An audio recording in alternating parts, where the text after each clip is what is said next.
Kainan na, ito na kami ngayon, mag-umagahan, nandito na yung mga pagkain, kumuha na ang mga tao sa ilang mga pagkaon. Oy, Bisaya man ko dere, oy, kalisod ba oroy, magtagalog, oy, magbisaya na lang ta. Lahira man pud ang among sinultihan sa amo ang lugar pud.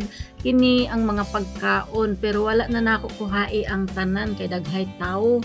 Mauni karon kana na ana ipakita lang nako kay mao kini ang unang adlaw namo dere sa Ibiza. So unang adlaw, unang pamahaw. So mauni karon muraog naglibot-libot pa ko ini kung asa ko paingon asa ang uban nga mga pagkaon. So diri lang usa ta kanao ang mga tao daghan kaayo sila nang lingkod na ang uban. Kami naglibot-libot pa ko ini kay aron akong sorbihon kung unsa na diha na ay mga bakante nga mga lamisa pwede mi diha mulingkod bisag asa na lang oy baskay na ay bakante.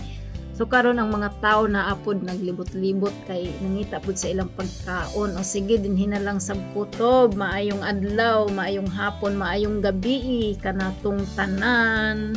Bye.